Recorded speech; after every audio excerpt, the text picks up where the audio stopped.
Hello everybody and welcome, Rich here. I'm sure most of you are now aware that the test server for Operation Shifting Tides was launched this week, and yesterday they released some patch notes for balancing within this test server, and there's some interesting things going on there. First of all, it's worth mentioning that when they launched this patch note, they did also include a Vulkan Graphics API testing system, but that has been removed due to some instances where it was crashing on the TS. But let's take a look at the operator balancing changes, and first of all is the big one that everyone's talking about at the moment, and that is the BOSG ACOG being added. Yes, that's right, the 707 Elite, the Boss G, have had ACOGs added, and it has been proved to be a lot of fun. Now, don't get your hopes up too much, because I can't see that this will actually be coming to the live servers. I'm pretty sure that the devs just put this in the test server for a bit of fun, and it looks like everyone has been having a lot of fun with it. Next up, let's take a look at Kavera, and they say that the M12 is currently one of the lowest damage and slowest firing SMGs in the game. With most people favouring the pistol, obviously, there is very little reason to select the M12, and they're looking to give players more of a reason to pick up her M12. So, because of that,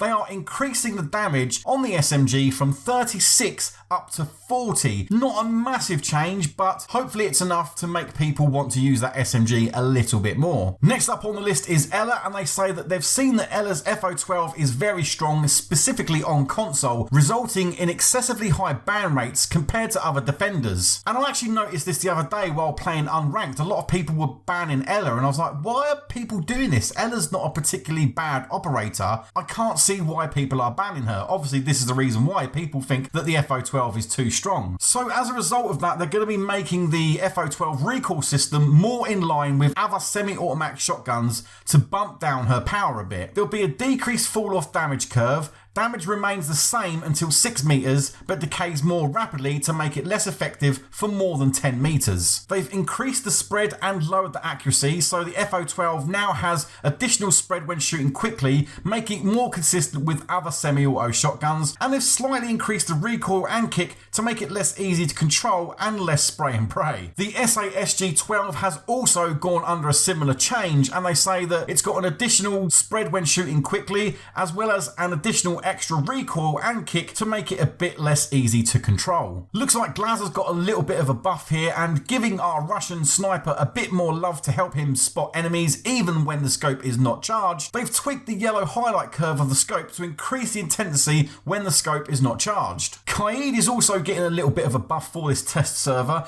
and they're amping up Kaid a bit and getting his juices flowing by giving him a bit more flexibility and creativity with his setups. So they've actually increased the electroclaw radius from 0.75 of a meter up to 1.3. That is quite a big difference. And they've also replaced impact grenades with barbed wire. And lastly, for the operators here, we take a look at Warden, and they say we want to increase his potential as a denial defender for defuse players. And the C4 should give him more agency to make plays without exposing himself too much when attacker is defusing. So of course they've replaced the barbed wire with C4 there. So some very interesting changes there as far as operators go. For me, I think the big one is probably Kaid's Electroclaw. That's a really big change. Upping it from 0.75 meter up to 1.3 meters means that Electroclaw is going to be a lot more effective. Anyway guys, that is yesterday's patch note details. Sorry I couldn't get them to you quicker. Do let me know what you think about those changes. As always, really interested to hear your feedback on this. Of course, this is just for the test server. Nothing is confirmed to be going into the live build for Operation Shifting Tides as of yet, but of course when that official patch does get released, I will bring you the details as soon as I can. But for now, thanks a lot for watching everybody. I do as always appreciate your time, and until next time, goodbye.